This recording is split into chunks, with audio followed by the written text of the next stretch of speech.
and hello everybody. Welcome back for another episode, If Not Now Wen. In today's show, I am so excited to welcome Valerie Ward to join us today. Valerie just got her MBA from UT McComb School of Business with a focus in innovation and strategy. She's heading to Strategy and 2024. So exciting. She was also a co-founder of Sweet Ritual, a vegan ice cream, and the nonprofit Good Work Austin.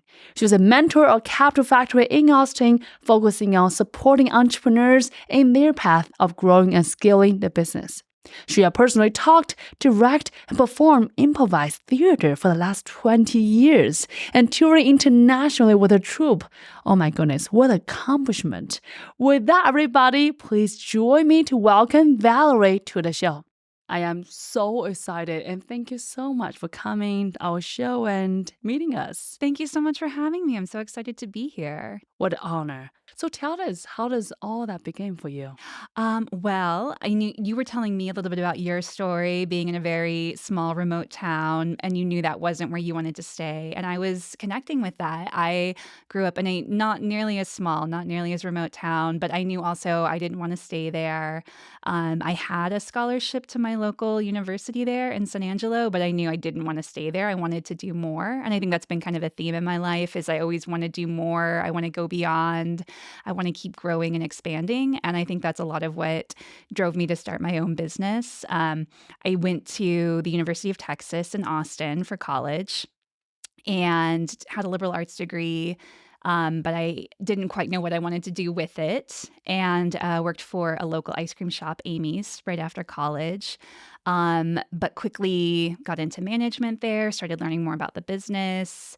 I knew that I didn't want to just grow within that company. I wanted more, but I wasn't sure what or how that looked like. Worked for some other small businesses in Austin, and then eventually started Sweet Ritual with my friend, Amelia. How does that begin? I mean, as a fresh out of college, how do you just have ideas, say, let's start ice cream Yeah, company? so it was a few years out of college, Mhm. and I guess we were kind of our late 20s at that point. And she had been working at another local business and making a vegan soft serve there. So she had a great recipe that her customers already loved. I had the experience of working at Amy's and knowing how an ice cream shop ran, kind of on the operations side. And we thought we should put our experience together and make something of our own. And I think kind of not knowing what we were doing and having nothing to lose in a sense made it easier for us to just kind of take that risk and think, well, what's the worst that can happen? So Wow. we both kind of had some money from our families that we could put into it. And we just had big networks of friends and colleagues and acquaintances through I Do Improv. She was very involved with like throwing parties and events in Austin. And so we called upon our networks and our resources to find real estate and just kind of get the business up and running. Some of it was luck, some of it was our hustle. And we started very scrappy inside of a juice shop. That's the And best place. yeah, because people come in and they think they want to be healthy. And then they're like, well, maybe I'll do a milkshake instead. Yeah, and the vegan ice cream, of Yeah, course. it's an easier sell when it's vegan because they Mhm. can still pretend it's healthy. Don't say that out loud. Because I just have a half jar of Jenny's ice cream last night, Uh-huh. which coconut and some it's only one of the only vegan option Yeah. there. So Yeah. I'm all about that. Yeah. And then we just started kind of growing Yeah. from there. And let's talk about that. So that moment you had ideas, say, hey, let's start something together to actually get into the business. Is everything or the entrepreneurship exactly aligned with your expectation that moment? Yeah, I think for me, it never felt like something I had to think twice about. Mm-hmm. I always am just one of those people who's like, I have an idea, let's try it out, let's see what happens. Um, Maybe I should be more thoughtful and careful. If I went back, I would probably think through some more things starting it out. There's definitely lessons I learned, but Mm. on the other hand, I think having that kind of let's just start and figure it out energy is what makes it go. That's incredible. You have to find that balance between overthinking it and thinking it through enough. What is one thing that surprised you at that moment of the journey as you start the business? I think one of the things that was very surprising in the beginning was how much it would change even from our first idea of what the business would be to the day we opened. Because we had this very particular idea of what the kind of branding and theme and feel of the business would be. With like Sweet Ritual, we're like, oh, it's going to be kind of a cheeky religiousness to it, and we'll have like church pews as seating, and we'll get certified so we can marry people in the store like they do at Voodoo Donuts. And we had this we were all into the ideas and the creativity of it. But then as we started putting things together, so much of that falls away as you realize what just has to happen to make the mechanics of the business run. What has to happen? I mean, you have to have the product and you have to know where you're going to be and the practical realities and limitations of what the customers want and need and what resources are actually available takes precedence over your fun, creative, vision and dream. Got it. So in the beginning, you are dreaming like everything is possible. All the things are on the table to now, okay, we need to make some money when you sell the product, the customer when they pay for it. And therefore, I can see there's a balance, there's a dance in that reality versus the dream world. Yeah, you let go of some of that art part of it and you have to dig more into the science or the mechanics, which is fun too. Yeah. But I love you mentioned it because I believe every single entrepreneurs out there are artists. Yes. Whether you are, having the big vision about this ice cream or you are building this next, sex company or whatever you are up to, we are all the artists in our own lane, having that vision about what is possible, what could be possible. And I think that is a brilliant segue to what happened next. Yeah. And then the next evolution is you start to uncover more of that why, more of the art behind why you're doing what you're doing. So once we got to the point where we're like, okay, we're up, we're running, we're selling things, people are coming into the door, this is something that can work, then we started to understand more about what we were actually doing and for whom. And we realized it's not just a vegan product for vegans. This is something that serves a real purpose for people who want to connect with each other, who need to feel safe that they can take a child with allergies to a place where people are taking care of them and understanding their needs. And so we started to understand on a deeper level, it's not just vegan ice cream, it's all these other things. And how can we be more for the people who are looking for that? That's amazing. So now you deep a few more layers beneath the initial why about what really is our purpose, how do we really serve our community.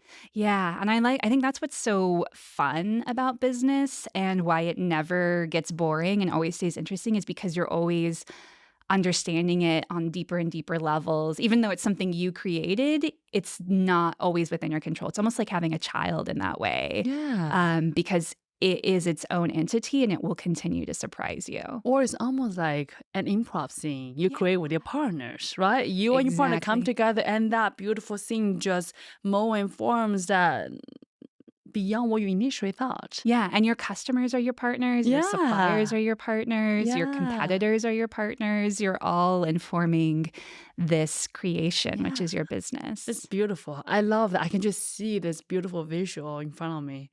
Okay, so tell us what's next from there, Valerie. So in the business next, we kept growing. We were starting to outgrow our space. We moved into our own space. And I'm so proud of that moment. Yes, we had started to get outside funding, and that was another journey. We had to get smarter about our finances and take crash courses in accounting and finance. And neither of us came from a business background. We were both liberal arts and fine arts majors. And so we had to start to understand that world in a deeper way and talk that language. But we met some great people, the people from Food Shed Investors, who are a great angel investment group in Austin, and get connected into their ecosystem and start growing. And then almost became this acceleration of that first growth wasn't enough. We didn't think big enough when we moved into our own space, and we outgrew it almost immediately.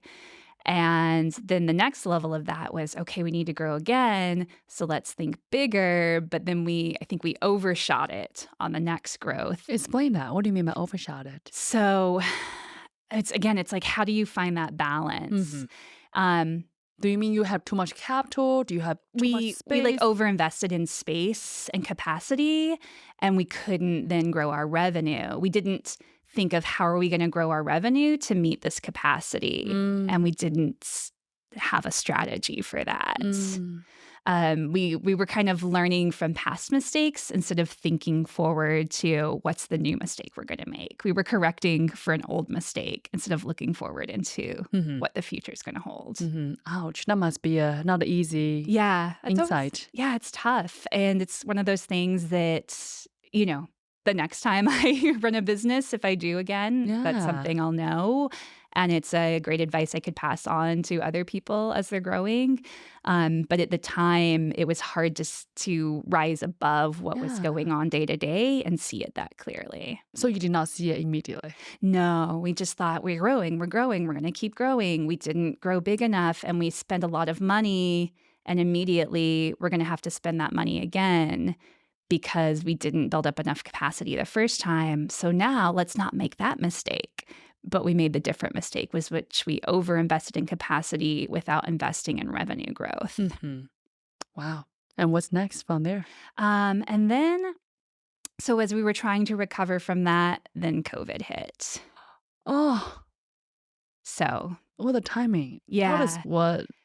All that kind of unfolding for Sweet Ritual specifically. That was hard because I think if it's, if one big thing hits you, entrepreneurs are tough. Entrepreneurs are resilient. I think that's a defining characteristic of somebody who wants to start their own business is they know how to adapt, to react, to roll with the punches.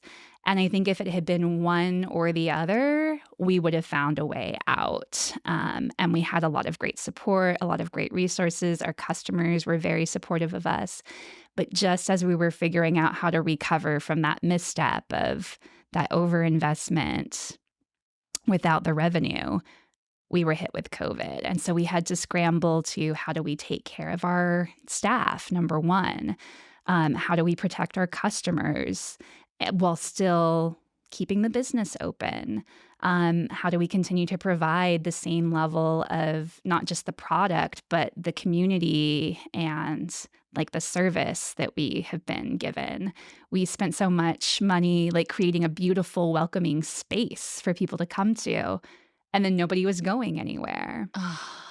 And so it was just very, very difficult to react to that. How do you reconcile all that moment? I imagine not just you, but many other, small businesses at the time, right, having the challenging. How do you reconcile that? Yeah. And before COVID, I'd already been recognizing that I was ready to move out of Sweet Ritual and move on to something else. Why? Well, through Sweet Ritual, we had been teaching a school to other students coming from around the world, showing them how to start and run their own vegan ice cream shop. I'd also been mentoring at Capital Factory.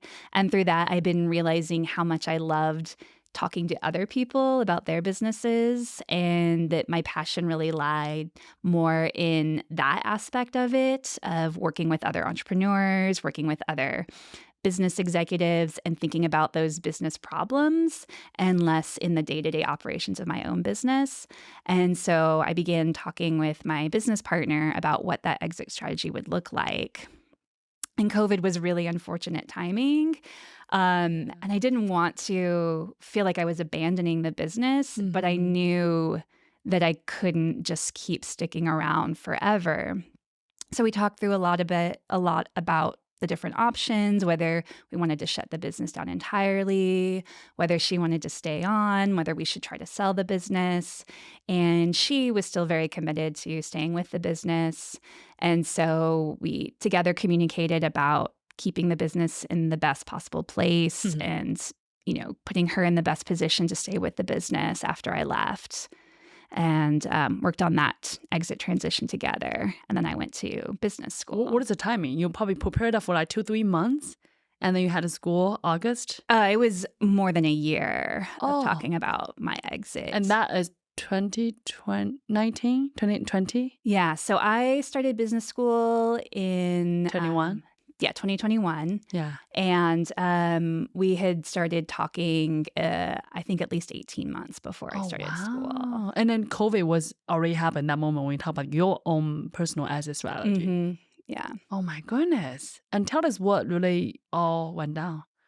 With COVID? Yes, specifically Sweet Rachel. With Sweet Rachel, yeah. Yes.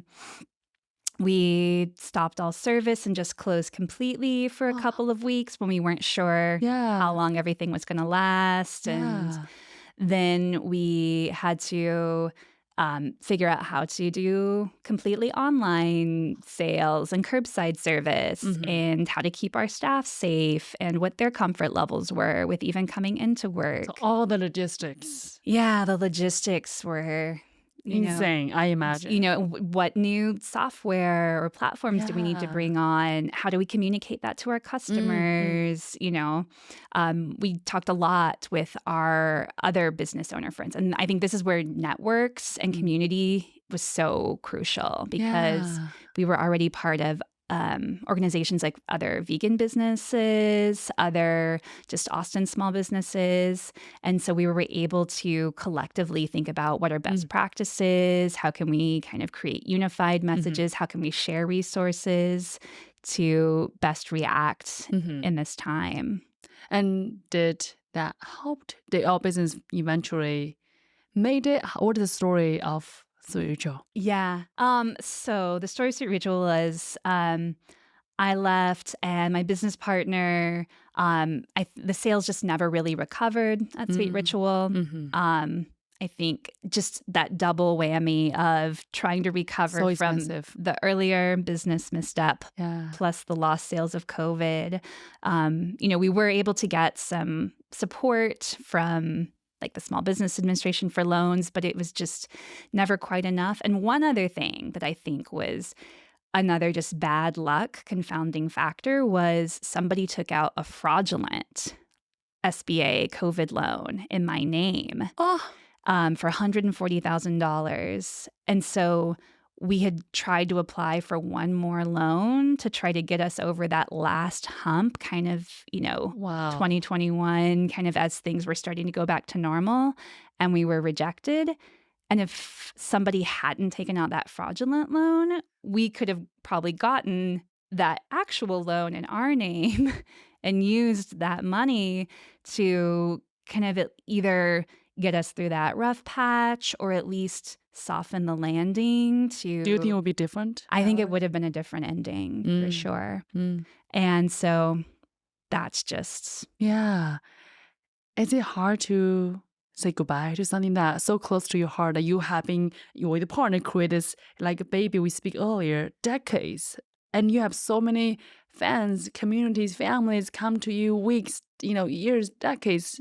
Was it difficult to walk away? Yeah, I mean, it's hard. And especially because seeing that it's no longer open, it's sad. But I have to keep reminding myself, it's not a person. It's not a child. It's an idea. Yeah. And I still think of that whole experience as a success. Let's talk about that. 10 years. Yeah. We built a very successful business by all measures that ran really well, learned so much. That experience is what allowed me to be able to get into a great business school and now go on to a great career that's ahead of me.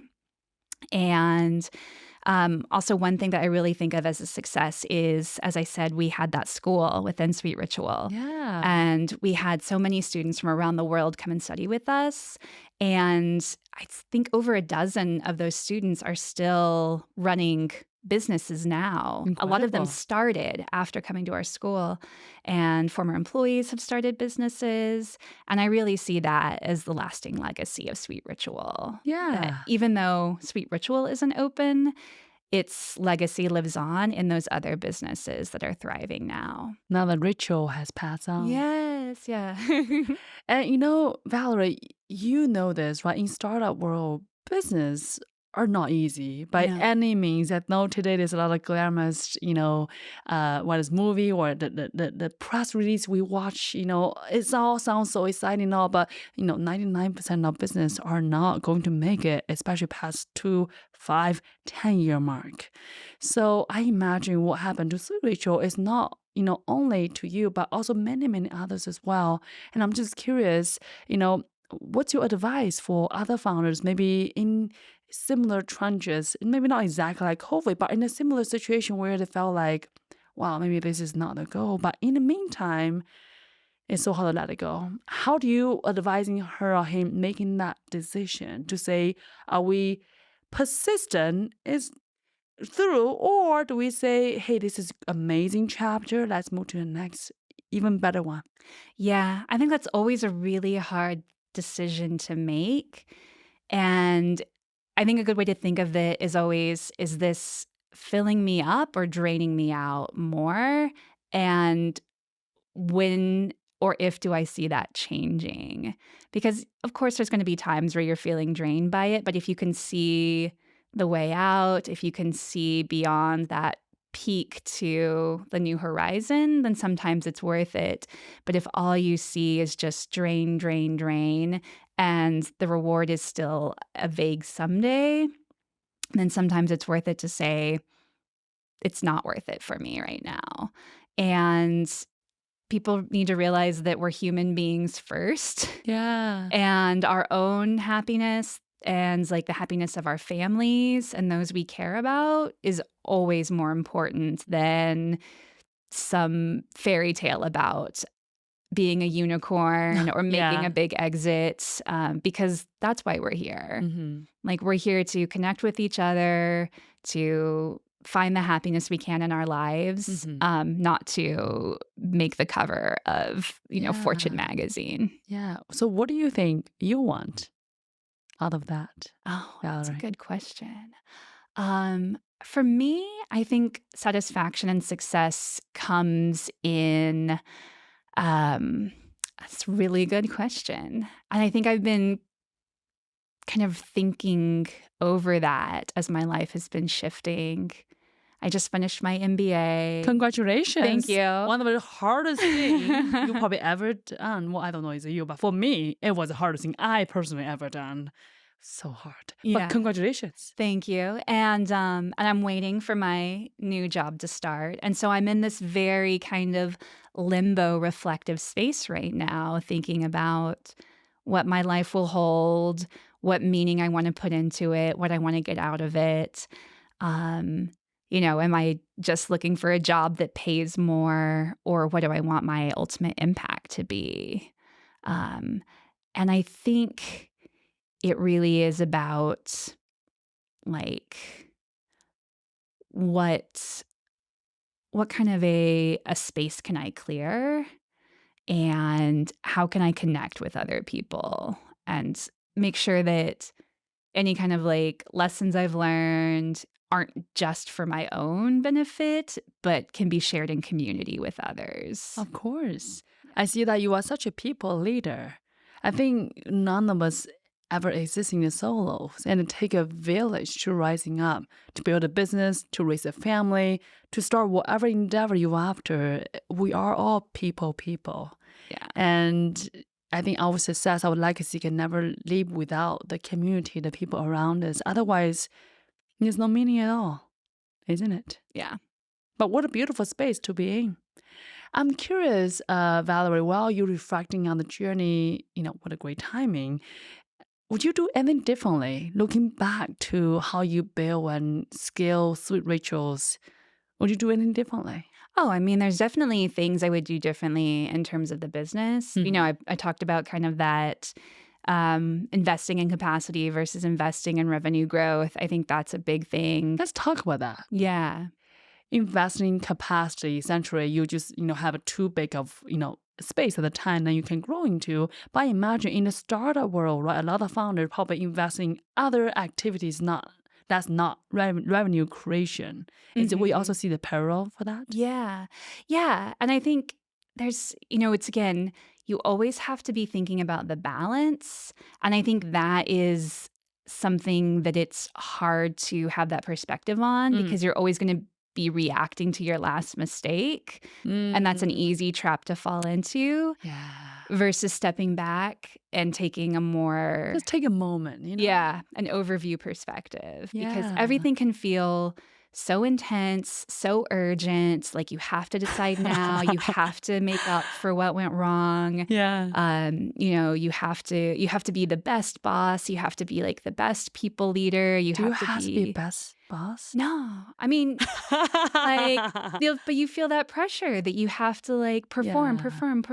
You have to. Why is that, Valerie? I think it's this, it feels like there's a zero-sum game and there's only so much to go around and only the top are going to win.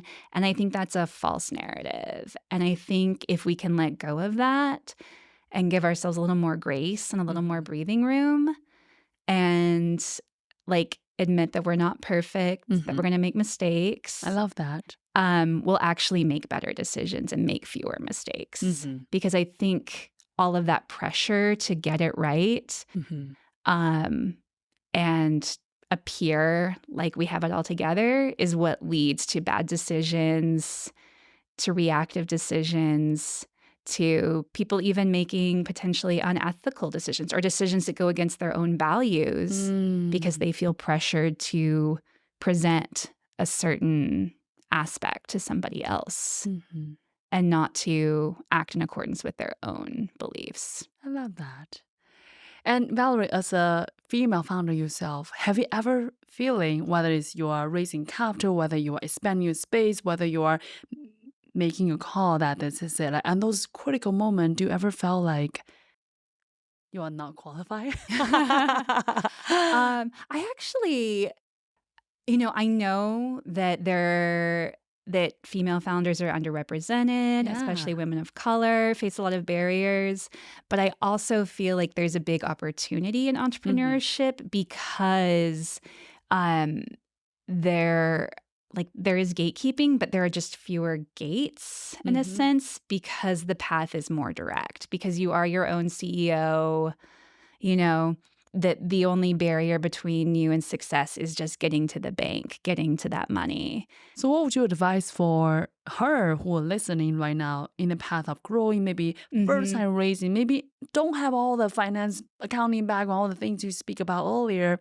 Maybe she felt a little bit imposter syndrome. She felt like, wow, like how can I present my company in room full of, amazing, successful, male counterpart? Like what would you advising to her? I would say build your network and find your community. That's the most powerful thing because, there's a lot of talk about like lean in and, show up. And women can work really, really hard to be smart and capable and have it all together. And they're still going to have to work harder than men. But the more we work in community and work with each other and go around the people who would try to be gatekeepers and build up our own resources, our own capital, our own community, the stronger we'll be and the less we have to depend on people who would try to keep us away from those. I hear you. It's just me, Valerie, because I sense that maybe I'm just lucky. I did not meet any gatekeepers. Yeah. I actually found me as my biggest gatekeepers. Yeah. At the end of the day, the voice in my head or in a lot of us head thinking, wow, like I'm woman, I'm this, I'm that. Like all those are actually our inner critic. And you said it so beautifully earlier that, a lot of female entrepreneurs, they working so hard. They are truly want to be perfect and want to be the best, you said, best boss, best entrepreneur, best all the things. But maybe we don't. Yeah, I think that's a big part of it too. I think, just realizing you don't have to be 100% there. If you're 75% there, but have confidence, give it a try. So 75% of the day you're leaning in, 25% you're leaning back, you lay down. You're like, today's the day I'm laying on my couch. No perfect today. Yeah. When you said that, you're like, life is good. Yeah. Because I believe that there's no female entrepreneur or male entrepreneur. There's only good entrepreneurs. Mm-hmm. And good entrepreneurs build great businesses. And that is the only judgment when it comes to whether it's raising, whether it's growing, whether it's successful, whatever milestone he or she go after. I think, it is one thing I love about business is almost like a equalizer, right? You see the Yeah. outcome, you see the success, you see the impact. It's a very black and white measure. It's not a subjective measurement. Mhm. Therefore, I felt, of course, there are going to be incidents that, of course, are going to be a barrier or challenges. I'm not acknowledging those moments, but I have personal experience and also a lot of founders coming to in our world. I have found that oftentimes we are our biggest gatekeeper. Yeah, I agree. Yeah, I think we're talking about there's the external barriers Mhm. that are real. And I think community is a way to get around those. And then there's the internal barriers, which we have the power to overcome ourselves We by always have power. be a little easier on ourselves, be a little more confident in the skills we do possess, and be more honest about not having to pretend like we're perfect at everything and work with each other. Yeah, our perfection is within our imperfection. Yeah. And so what? 25% of the time you're leaning back. You're like, okay, today is not the perfect day. Yeah. And it's all part of a journey. Yeah. I think at the end of the day, it's never about the project, the check, the space, the IPO, the amazing glamours. It's about who we are becoming along the way. Yeah. And when we make those decisions, when we give ourselves our permission to be who we are and to true to ourselves, that's how the rainbow show up. That's how the world shows us the Yeah. grace, the beauty. Yeah, exactly. Brilliant. So, Valerie, what is next for you? Now you close this chapter. Now you're moving on. What is next for you? So I will be starting at Strategy and part of PwC in January, moving to New York. Exciting. New York. Are you always in Texas? I've been in Texas for over 20 years. Oh my goodness. So New York will be a big change. Are you excited? I am. I'm very excited. I think people either love New York or hate New York. So hopefully you are the first category. Yeah, I was there last summer and I fell in love. So I'm hoping that continues. Congrats. Yeah. Have you have idea about what success means for you? Or what is the definition of that? And then if are you successful today? Yeah, I think staying true to my values. And for me, it's always a struggle not to let myself be swayed by what I think other people want of me. Oh, that's so hard. That's definitely a part of my personality is to be a people pleaser and to want to perform to other people's expectations. But I'm working very hard on getting more in touch with what's important to me and meeting my own expectations. That is so brave to even say out loud because oftentimes we just hide it. Hopefully it doesn't exist. Yeah. And also, Valerie, you are definitely not alone. There's a book that I read. I think I shared this before. There's a nurse. She's supporting patients' last mile of their life. So essentially, she's in those, very severe illness that folks are just have 2-3 months to live. And in those moments, often those patients open up themselves, their life to her. And she had found in her 8 or 10 years journey, she had found all those men and women start speaking to her about their life or their life regret. Among all those men and women, different culture, different ethnicity, different whether you have money or not, all the different socioeconomic differences, she actually found there are 5 categories when it comes to regret, when it comes to the life biggest regret for all the people who possess. You know what is number one, the biggest regret everyone has, or most people has? What is it? I'm going to reframe it. I wish I could live life true to myself instead of other people's expectation. That's the number one regret that a lot of men and women possess. Again, what you speak about is not just you, it's each and every one of us. Because like you said, we are people, each and every one of us. We all wanted to be liked, to be acknowledged, and hopefully to be respected in our space. And that balance, like you said, being between our truth versus the expectation coming from a place of love, like our parents, our friends, our family and such, there's always a balance. Yeah. Does that resonate? Oh, yeah. Yeah. And we still want to be in community and in relation with others, but we can't give up ourselves Never. for that relationship. Never.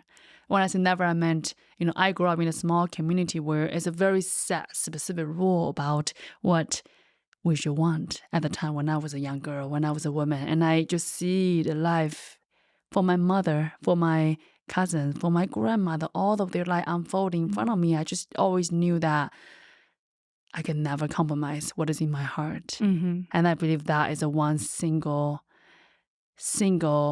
light that kept that fire on my heart burning from that moment on until now.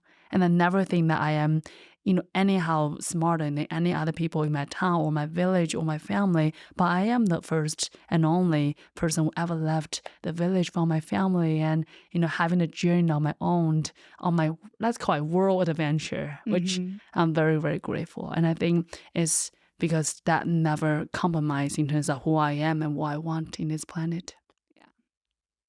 So now let's shift a little bit topic on entrepreneurs, Valerie. Yeah. You have your own journey. You also mentor so many incredible men and women through, in Austin ecosystems. I'm curious, what is the number one maybe advice you wish maybe your younger self yourself know or you give out to other founders?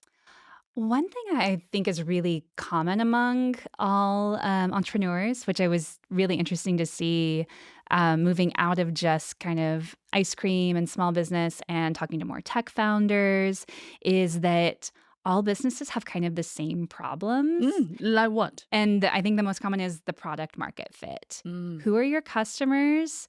What do they want? Why are they going to buy your product?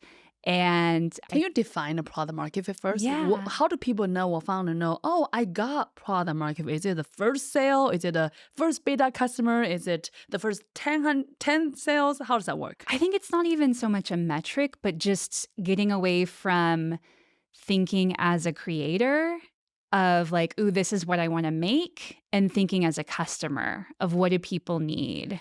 Oh, I love that. So that's a shift between being an artist. This is what I want to create to now step into a science world. What do people want? Yeah.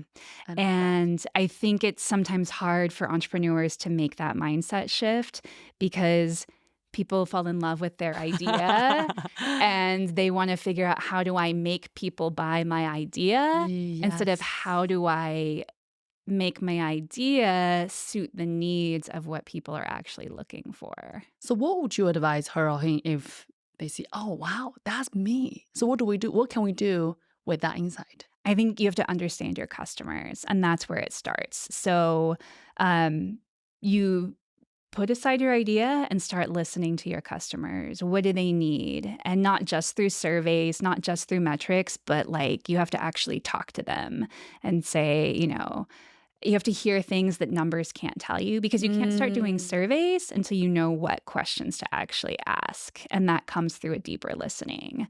There's that really classic story I think everybody learns in business school about the milkshake, of the store that sold milkshakes. And they were like, why are people buying milkshakes? What can we do to sell more milkshakes? And then was like, well, what job is the milkshake doing? It's for these people who are using it as a meal on their way to work, and they want something that takes a long time to drink. So they want it to be nice and thick and satisfying. And it's when they understood what job the milkshake was doing that they could really serve that customer segment better, because they could put out a survey that said, do you want a fruitier milkshake? Do you want a chocolatey milkshake? Do you want a bigger milkshake? Do you want a smaller milkshake?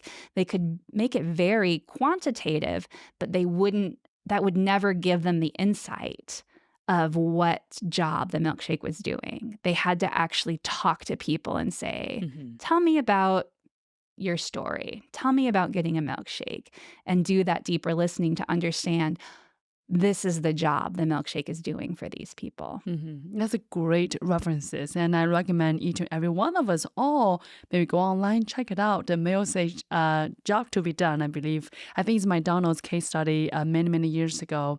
And I think it's so important to think about, it's not just a functionality about the product we are creating. It's about what job we are completing, what problem we are solving for customers in a deeper level. When we have that understanding, everything else becomes clear.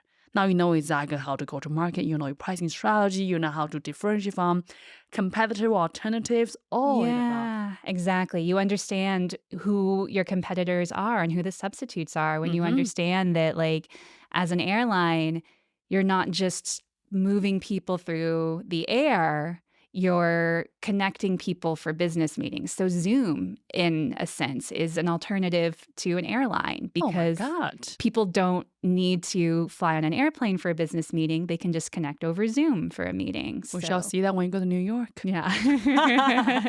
That's a brilliant insight, and I love that. On that note, any kind of biggest mistake you oftentimes advising founder to avoid in the process of growing and scaling the business? Or maybe a mistake you seeing founder have been done in addition to the product market fit? Yeah, I think nothing that we haven't already talked about. I would just say for founders, like, don't be afraid to be vulnerable about what you don't know and look for advice. And build community. Like, don't do it alone. I think a lot of people feel like they need to prove that they can do it by themselves, or they don't think to build a community around them, or maybe they see other people as competition. Yeah. But I really think so often by building a community and realizing that what benefits somebody else in your space will benefit you as well, you really do have that rising tide lifts all ships. I love that.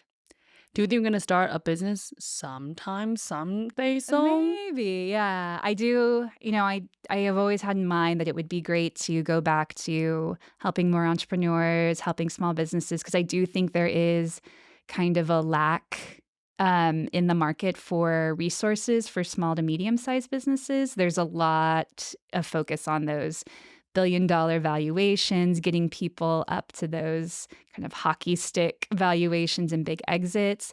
And there's not a lot of resources for people who want to just kind of stay small or pass on a family business. And I think that's a lot of the backbone of what the American economy is. And that's a lot of employers in the American economy. And so I think it would be great to figure out a way to develop more resources to help people who want to start and maintain businesses like that. That's a great insight, because I think oftentimes people only looking at what is sexy today, which is that hockey stick, that billion-dollar evaluation versus, majority of business in America are small business or medium business where they are probably cash flow positive, they have amazing EBITDA, they are, serving this community, serving their employees and everyone around. And oftentimes they are not as quote unquote sexy or glamorous. Yeah. How do you advise founder who are maybe starting a business, and for her or him to see that, is it a venture-backed business? Is it a hockey stick kind of business? Or maybe this is more like a small and medium business? How do you kind of see that? I mean, I think one thing to look at is the product itself. How well does it scale? And also kind of what is the value of the product too? Like with Sweet Ritual, we knew that people would ask us, are you going to franchise? Are you going to come to my city? But we saw pretty clearly that the value of Sweet Ritual was that we knew our customers really well, we knew our community really well, and it didn't make sense to try to grow Sweet Ritual much beyond Austin. And that's why we started a school rather than trying to franchise Sweet Ritual and lose a lot of the value by kind of trying to make it one size fits all. Yeah. Instead, we could capture value by teaching others how to make similar businesses in other cities, but those businesses could be the exact right fit for their communities and kind of pass on that ethos to others. I love that insight, because oftentimes growing is not always better. That moment you have that pivotal insight, and that's how you decided to start school, and that have changing the expansion trajectory, which is incredible. And therefore today ritual still pass on. Yeah. And then last thought you want to partner with our audience who are listening today, who are maybe are small business, or maybe who are entrepreneurs, who are, truly enjoy your story, but thinking, wow, this is incredible. What is one thing that they can do today or this year, maybe make a difference in the business? I'd say just think about where your strengths and your weaknesses are, and you don't have to be good at everything.